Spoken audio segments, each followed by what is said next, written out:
Tu es à la maison chez toi, au bureau, dans la voiture, en prison, à l'hôpital, et j'en passe. C'est une église chez vous. Une église chez vous. Et tous les jours, tous les dimanches à 16 heures, nous venons vers vous avec expression d'amour. Expression d'amour, c'est notre temps d'adoration. Maintenant, nous sommes sur l'expression de foi. L'expression de foi, c'est le temps du message. Et le culte lui-même s'appelle Fresh Expression. Fresh Expression. Et nous allons toucher 7 dimanches. Devant nous, 7 dimanches, nous allons toucher la guérison divine. La guérison divine. Et nous allons voir les 7 P sur la guérison divine. Et le premier P, c'est aujourd'hui, même je vais partager, n'est-ce pas, c'est le plan. Ta guérison, c'est le plan parfait de Dieu. C'est ce que je veux que tu comprennes aujourd'hui. Ta guérison, c'est le plan parfait de Dieu. Et dimanche prochain, nous allons voir le prix de ta guérison qui a été payé et ainsi de suite les 7 P. C'est à cause de ça nous sommes venus un peu en médecin. En médecin, nous avons nos médicaments tout ici pour vous expliquer que la parole de Dieu, elle est un médicament. La parole de Dieu est médicament. Alors, voici ce que nous devons faire. Chaque matin, on t'envoie un passage. On t'envoie un passage biblique chaque matin. Comme comprimé, comme médicament. Ça veut dire que chaque matin, comme tu prenais tes médicaments, et nous aussi, on te propose une posologie. Ça veut dire que tu auras un verset sur notre chaîne, sur notre site, et ce verset-là, tu vas prendre ça comme médicament, comme comprimé, matin avant de manger, midi avant de manger, et le soir, n'est-ce pas, avant de manger. Et il ne faut pas oublier toutes les consignes, n'est-ce pas, toutes les consignes sanitaires que nos autorités nous proposent. Nous allons voir le premier P aujourd'hui. Ta guérison, c'est le plan parfait de Dieu. Je vais lire un passage très intéressant et juste pour booster ta foi, n'est-ce pas, booster ta foi. Jean chapitre 4, le verset 46. Jean chapitre 4, à partir du verset 46. Il retourna donc à Canaan. On parle de Jésus qui retourne à Canaan, en Galilée, où il avait changé l'eau en vin. Il y avait à Capernaum un officier du roi, dont le fils était malade. Le fils de cet officier était malade. Ayant appris que Jésus était venu de Judée en Galilée, il alla vers lui. J'aime ça. Il alla vers lui. C'est ce que nous allons faire aujourd'hui. Nous allons venir vers lui. Et le pria de descendre et de guérir son fils, qui était près de mourir.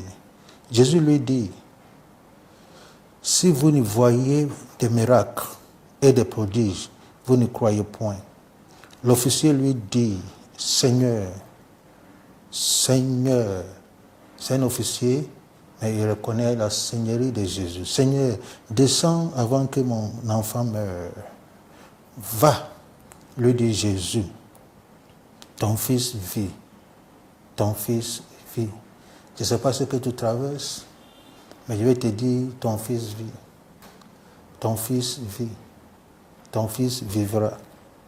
Et cet homme crut à la parole que Jésus lui avait dite, et il s'en alla. Comme déjà il descendait, ses serviteurs venaient à sa rencontre, lui apportaient cette nouvelle. Ton enfant vit.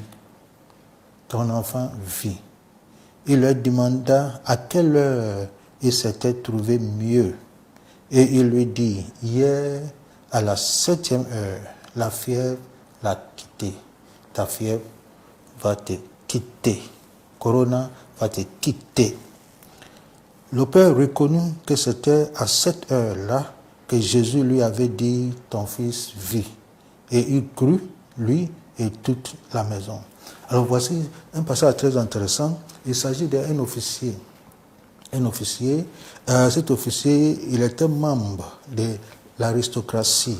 Ça veut dire qu'il était noble. Et il était dans le gouvernement, n'est-ce pas, du roi Hérode, un officier royal. Et c'est ce monsieur dont le fils était malade. Et il était sur le point de mourir. Et tu es d'accord avec moi que ce monsieur, qui est déjà riche, n'est-ce pas, parce que ce monsieur avait des serviteurs, il ne faut pas oublier la lecture des serviteurs. À l'époque, là, quand on parle de serviteurs, on parle des employés. Alors, il avait des employés. Ça veut dire qu'il avait des boîtes, des entreprises. Il avait loué. Alors, c'était un homme de substance. Son fils était malade au point de mourir. Je crois que ce monsieur va envoyer ses enfants dans les plusieurs cliniques, sinon les meilleures cliniques, n'est-ce pas? C'est son enfant et il a l'argent. Et il aurait contacté plusieurs médecins, mais la situation ne fait qu'empirer. Tu sais, ce qui est intéressant avec maladie est que maladie, il ne fait pas exception. Il fait exception à personne. Maladie, il ne connaît pas, tu es ministre, tu es officier, tu es pauvre. Si tu ne crois pas, il faut demander à coronavirus. Il va te dire. Alors, la maladie ne fait exception de personne. Il peut frapper, n'est-ce pas, un noble comme un serviteur. La maladie peut frapper un riche comme un pauvre. Peut frapper un noir comme un blanc. Jeune comme vieux. Son fils était jeune. Et ce monsieur est venu, il a quitté Capernaum, dit la Bible. Il est venu jusqu'à Canaan pour voir Jésus. Et je crois que parfois Dieu utilise plusieurs moyens pour attirer notre attention, n'est-ce pas, à lui. Et dans le cas de monsieur, Dieu a utilisé cette maladie. Ce n'est pas Dieu qui a provoqué la maladie, mais Dieu a utilisé la maladie pour attirer l'attention de ce monsieur sur lui. Et c'est pas ce que Dieu utilise pour attirer ton attention sur lui. Mais Dieu veut tirer ton attention sur lui. Et il va se servir de quelque chose. Peut-être même Dieu se sert du coronavirus, n'est-ce pas, pour attirer ton attention sur lui. Le monsieur, il est venu. Lui, il voulait que Jésus aille avec lui. Jésus aille avec lui à Capernaum. Pour que Jésus prie pour son enfant. Et Jésus n'est pas parti. Il n'est pas parti. C'est incroyable. Jésus n'est pas parti. Et nous allons voir pourquoi Jésus n'est pas parti. Mais je me demande si c'était un pasteur moderne aujourd'hui, et voici un officier royal, un homme de haut niveau sur le plan politique et social, un homme de substance qui est venu lui-même chez toi et qui dit, pasteur, je veux que tu viennes avec moi aller à Capernaum. Tout frais payé. Si tu étais cet homme de Dieu, qu'est-ce que tu aurais fait? Pour un pasteur moderne aujourd'hui, c'est une opportunité d'avoir accès au haut lieu, n'est-ce pas? Une opportunité de sucer la mamelle des rois. C'est une opportunité, n'est-ce pas, avoir une autre dimension de ministère. Mais Jésus n'a pas fait ça. Jésus n'a pas fait ça. C'est très important quand il s'agit de l'œuvre de Dieu. Que ce soit Jésus et l'officier. Si c'était aujourd'hui aussi un officier de haut niveau comme ça, qui vient voir un homme de Dieu, lui-même il descend et l'homme de Dieu dit, ton fils vit. Peut-être il ne va pas comprendre comment ce jeune homme de Dieu, il ne me respecte même pas. Je suis venu depuis Capernaum et je suis venu ici pour le chercher. Voici toutes les voitures qui sont en place. Et ces paroles seulement, il va libérer. Et il faut capter ce que Dieu fait. C'est très très important. La vie spirituelle, c'est différent de la vie administrative, de la vie politique, c'est très très différent. Et nous allons voir pourquoi Jésus n'est pas parti. Pourquoi Jésus a libéré simplement la parole. Dans tous les cas, il voulait la guérison de son fils. Dans tous les cas, c'est ce qu'il cherchait. Et voyons encore sa supplication.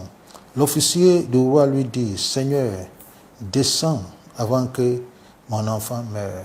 Descends avant que mon enfant meure. » Oh, j'aime ça. « Descends avant que mon enfant meure. » C'est comme s'il disait à Jésus, « Tu es mon dernier recours.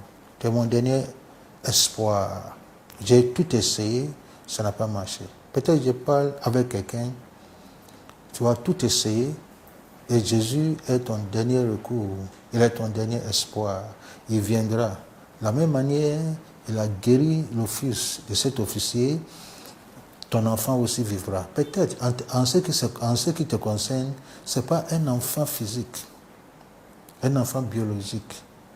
Peut-être ça peut être ton enfant, tes affaires, ça peut être ton enfant, ton ministère, ça peut être quelque chose qui t'est cher, qui aujourd'hui, à cause de la situation économique, à cause des crises économiques provoquées par coronavirus, maintenant, ton enfant est malade aussi.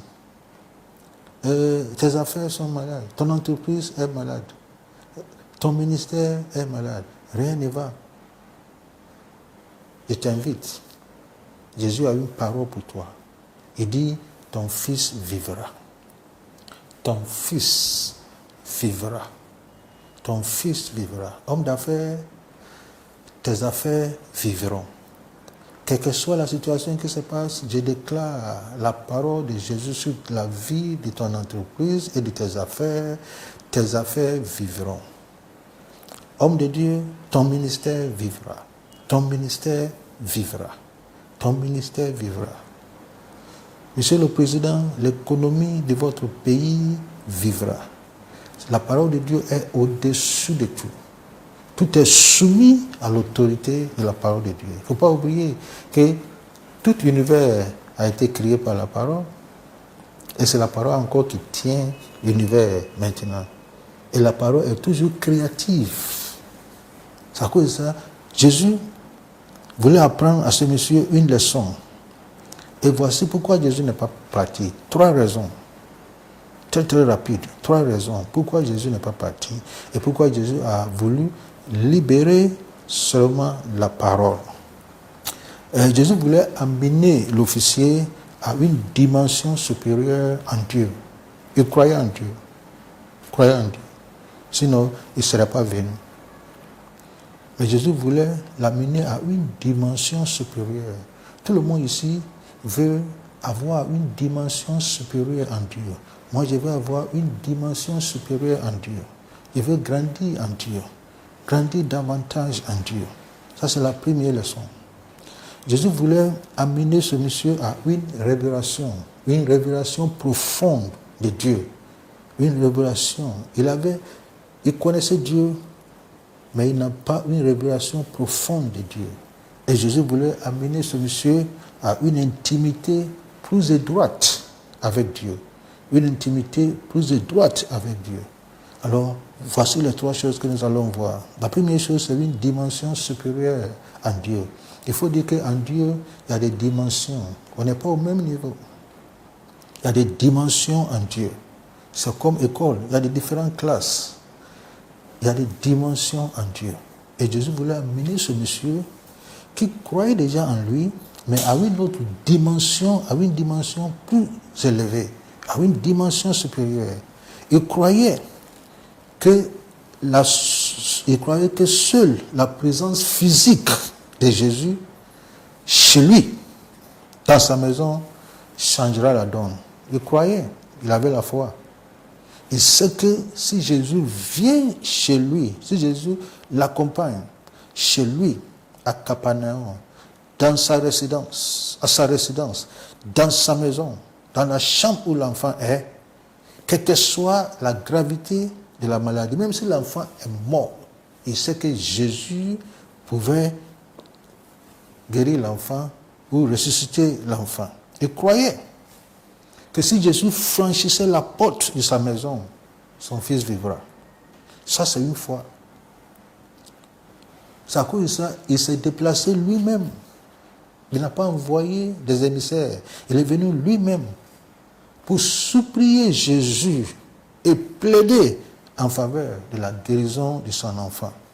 Mais, Excellence, si on prend le temps pour analyser cette foi, on verra que cette foi est limitée. Cette foi est limitée. Pourquoi? Parce que pour lui, là, il croyait sans aucun doute que Jésus pouvait guérir son fils à proximité et pas à distance. Voici les failles de sa foi. Il croit que Jésus peut guérir son fils à proximité. Ça veut dire qu'il faut que Jésus soit là, physiquement. Mais il ne croyait pas que Jésus pouvait guérir son fils à distance. Il limitait ainsi la puissance de Dieu à la présence physique et temporelle de Jésus dans sa maison. Alors que la puissance de Dieu, on ne peut pas limiter la présence de Dieu à une présence physique et temporelle. Et si Jésus n'est pas là physiquement, comme aujourd'hui il n'est pas là physiquement, où sera sa foi? Alors Jésus va rectifier sa manière de penser, sa théologie et sa philosophie. Dimension de lui-même que ce monsieur ignorait. Il va donc guérir l'enfant à distance. C'est à cause ça il dit, ton enfant vivra à distance. Ton enfant vivra. Et ici, le monsieur a cru, n'est-ce pas, à la parole. Il a cru à la parole. Et je vais dire à quelqu'un, ton enfant vivra, ton fils vivra. Le monsieur a cru. Mais Jésus n'est pas parti. Il est retourné à la maison. Alors, il y a un monsieur, lui aussi, il est un officier militaire. Son serviteur était malade. Nous sommes en train de parler de dimension. Son serviteur était malade et il est venu voir Jésus. Et quand il est venu, il a invité Jésus. Et Jésus a accepté d'aller chez lui, à la maison. Et après, il a envoyé un message aux apôtres pour dire à Jésus, ce n'est pas la peine même que Jésus vienne. Il a dit à Jésus, dis seulement un mot. Il dit que je ne suis même pas digne que tu viennes sous mon toit. Dis seulement un mot et mon serviteur sera guéri. Alors si on compare la foi de ces deux personnes, l'autre dit, il faut que tu sois là physiquement. L'autre dit, tu n'as pas besoin de venir. Dis seulement un mot. Alors on voit qu'il y a des dimensions de foi. Il y a des dimensions de foi. Dis seulement un mot. Et Jésus a recommandé la foi de ce monsieur. Jésus a dit à ses disciples qu'il n'a jamais vu cette foi, même en Israël. Quelqu'un qui croit dans l'autorité de la parole. Que Jésus n'a pas besoin de venir. Tu vois, alors il y a des dimensions en Dieu. Et Jésus, ce n'est pas simplement pour guérir son fils, mais apprendre ce monsieur comment aller en eau profonde avec Dieu. Parce que demain il va avoir un problème encore. Tu n'as pas toujours besoin de voyager pour venir. Et beaucoup de gens qui sont dans nos églises, leur foi est comme la foi de ce monsieur. Et nous allons voir la deuxième raison. C'est une révélation profonde de Dieu. Jésus voulait l'amener à une révélation profonde en Dieu. Qu'est-ce que ça veut dire, pasteur? Laisse-moi te lire Psaume 147. Psaume 147, le verset 15. Il envoie ses ordres sur la terre. Dieu envoie ses ordres. Ses ordres, c'est sa parole sur la terre. Sa parole court avec vitesse. La parole de Dieu court avec vitesse. Ce monsieur ne savait pas que la parole de Dieu court avec vitesse. Ça veut dire que la parole de Dieu est plus agile que la présence physique de Jésus. Tu es d'accord avec moi? Si Jésus avait accepté de partir, ça fait 4 heures pour arriver à Capernaum à partir de Canaan. 4 heures. Combien d'heures ou combien de minutes ou combien de secondes la parole de Dieu a pris pour arriver là-bas? C'est ça. Alors la parole de Dieu court avec vitesse. La Bible dit, il envoie sa parole pour nous guérir. Tu n'as pas besoin d'une présence physique. Et Dieu merci même, à l'heure actuelle, là, où chacun est chez lui, tu ne peux pas avoir la présence physique d'un pasteur. Mais la parole de Dieu court avec vitesse. La parole qui vient chez toi, quel que soit où tu es, en Suisse, en France, au Canada, au Maroc, en Côte d'Ivoire, la parole de Dieu court avec vitesse. Alors quand Jésus a dit, ton fils vit, au même moment, la parole de Dieu l'a localisé. C'est incroyable. La parole de Dieu est rentrée chez lui à la maison. La parole de Dieu l'a localisé au même moment. Et le monsieur a cru. Alors quand il partait, ses employés, ses serviteurs venaient parce qu'il y a eu un miracle derrière lui. Le miracle est que l'enfant mourant, brusquement, tout à coup, quelque chose se passe. Dans la vie de cet enfant, la fièvre le quitte, le coronavirus le quitte, l'asthme le quitte, le cancer le quitte, cette maladie le quitte, et au même moment, l'enfant se lève et, à leur grande surprise, dit c'est pas possible. Alors, le serviteur dit non, on doit retourner, on doit aller voir papa pour lui dire papa, quelque chose se passe. Alors, quand ils sont arrivés, ils ont rencontré ce monsieur aussi qui venait. Il dit papa, ils ont utilisé la même expression de Jésus. Il dit, l'enfant vit. Jésus dit, ton fils vit. Les serviteurs lui disent, l'enfant vit. C'est le message que Dieu va te donner. L'enfant vit, ton fils vit. L'entreprise vit, ça ne va pas mourir. Le ministère vit. La plantation vit, quel que soit l'impact négatif du coronavirus, l'enfant vit. Ta vision vit, ton rêve vit. Tes projets vivent. Ils courent. Mais le monsieur, il est stratégique. Il lui a demandé à quelle heure. Dis-moi l'heure. Parce que ça, c'est incroyable. Dis-moi l'heure. Quelque chose se passe. Je veux dire à quelqu'un, quelque chose se passe en toi. Quelque chose de positif se passe. Dis-moi l'heure. Et ils lui ont dit, c'est hier à la 7e heure. Ça veut dire hier à 13h GMT. Hier à 13h. Ah, le monsieur dit, mais tiens. C'est la même heure, à la même minute, à la même seconde, à 13h00, que Jésus m'a dit, ton fils vit. Ah, j'ai compris. Ça, il va avoir une révélation profonde de la parole.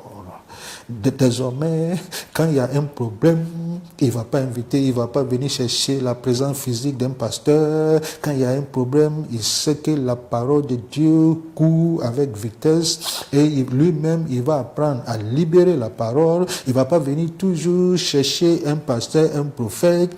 Et la parole de Dieu maintenant est dans sa bouche, est dans sa langue, et la parole est dans son cœur, et il va libérer cette parole. Il va libérer la parole dans n'importe quelle situation. Il va apprendre la méthode de Jésus et libérer la parole contre la situation, libérer la parole contre les difficultés. Quand il y a des situations, libère la parole. Dieu même, c'est ce qu'il a fait. Quand il y a une situation, il libère la parole. Quand il y a un problème, il libère la parole. Quand il y a une situation, une circonstance, on libère la parole. Parce que la parole est au-dessus de tout. Jésus voulait l'amener à une révélation profonde. Une révélation profonde en Dieu. Et finalement, Jésus voulait l'amener à une intimité plus étroite avec Dieu. Une intimité plus étroite avec Dieu. Il avait une intimité avec Dieu à travers présence physique, mais il n'a pas une intimité avec la parole. Il ne savait pas que Dieu est où la parole y est. Il ne savait pas ça. Dieu est où la parole y est. Excellence, Dieu est où la parole y est. Au commencement était la parole, n'oubliez pas. La parole était avec Dieu et la parole était Dieu. Et Dieu, la version grecque dit, et Dieu était la parole. Dieu était la parole. On ne peut pas séparer Dieu de la parole. Où la parole est, Dieu y est. Alors quand Jésus a libéré la parole à l'endroit de l'enfant, automatiquement Dieu y est. Automatiquement la puissance de Dieu y est. Le trône de Dieu y est. La force de Dieu y est. Avant même qu'il n'arrive à la maison, son miracle s'est produit. C'est ce que Dieu va faire quand on croit à la parole. Quand on croit à la parole. Et ce monsieur, il a cru à la parole. Je vais prier pour toi, compte tenu du temps. Je vais prier pour toi. Dieu veut nous amener à une dimension supérieure en lui par rapport à sa parole. Il veut nous amener à une révélation profonde de lui-même, de qui il est, et de sa parole qui court avec vitesse. Et il veut nous amener à une relation étroite, une relation plus étroite avec lui, avec sa parole.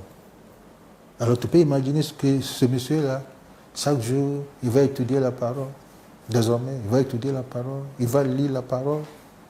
Il va avoir un amour frais avec la parole, une relation fraîche avec la parole chaque jour. Parce que maintenant, Jésus l'a montré, Jésus n'a pas simplement guéri son enfant, mais Jésus lui a montré l'autorité de sa parole. Et toute la maison, ils ont cru. Lui, il a cru, son enfant a cru, sa femme a cru, ses serviteurs ont cru, toute la maison, tout le monde a cru. Tu n'as pas besoin d'une présence physique d'un homme de Dieu, mais tu as besoin de la présence de Dieu via sa parole. Tu es malade? La Bible dit il envoie sa parole pour te guérir. Quel que soit où tu es, la parole de Dieu ne respecte pas de frontières. La parole de Dieu ne respecte pas de protocole d'immigration. Quand la parole de Dieu est libérée, c'est à l'instant T. À l'instant T. La parole court avec vitesse. Et écoute ce que Dieu dit, que la parole qui sort de ma bouche, cette parole-là ne retourne pas chez moi vide, sans avoir accompli le but pour lequel la parole a été libérée. Aujourd'hui, la parole est libérée. Quel que soit où tu es, je déclare sur ta vie cette parole de Jésus. Ton fils vit. Ton fils vit. Ça peut être ton mariage, maman. Ton fils, ton mariage vit. Ça peut être ton ministère, homme de Dieu. Ton ministère vit. Ça peut être ton entreprise, ta boîte, ton champ. Ton enfant vit. Tout ce que tu dois faire, fais ce que ce monsieur a fait. Il a cru. Il a su qu'on n'a pas besoin d'une présence physique, mais on a besoin de la parole. Et même ce que tu appelles la présence physique, là, laisse-moi te dire, c'est la parole. C'est la parole qui se fait chair. Il ne faut pas oublier, c'est la parole qui se fait chair. Alors, la parole de Dieu qui vient en toi se fera chair. Je vais prier pour toi. Et prier pour toi. Tout ce que Dieu veut que tu fasses, c'est accepte cette prière par la foi. Tu es malade, tu peux imposer la main où tu es malade. Nous sommes dans une saison de guérison. Ça, c'est le premier P. C'est le plan de Dieu, le plan parfait de Dieu. Ta guérison, c'est le plan parfait de Dieu. Où tu es, tu peux imposer la main si tu es malade. Si c'est ton entreprise, tu peux croire avec moi. Crois avec moi. L'entreprise vit. La parole de Jésus est au-dessus de la situation économique de ton pays, est au-dessus du coronavirus. Seigneur, merci pour ta parole. Merci pour ta parole qui est au-dessus de tout. Merci parce que ce monde a été créé par la parole. L'univers a été créé par la parole. Et merci pour l'autorité de la parole. Je libère cette parole dans l'atmosphère. Je libère cette parole sous la vie de tes enfants qui m'écoutent. Que la parole plane dans leur atmosphère et que cette parole s'active dans leur vie et que tu leur donnes leur miracle. Tu leur donnes leur miracle. Reçois ton miracle. La parole a été libérée. Reçois ton miracle. Reçois ton miracle dans le nom puissant de Jésus. Merci, merci, merci pour ton temps précieux. C'est Fresh Expression sur Destiny Virtual Church. Partage le message, encourage les gens et chaque matin, tu auras des comprimés. Tu auras des comprimés et dès que tu reçois le comprimé, il faut prier. Il faut prendre le comprimé, c'est la parole de Dieu, c'est un verset. Tu pries et avant de manger. Et cette parole, la parole de Dieu est un médicament. Ça va travailler en toi. Et si tu fais ça durant cette semaine de la guérison divine, tu vas témoigner ce que Dieu va faire. Les fibromes vont disparaître. Il y a des choses qui vont disparaître dans ton cœur, dans ton corps. Que le Seigneur te bénisse. Et on se retrouve dimanche prochain à 16h. Shalom.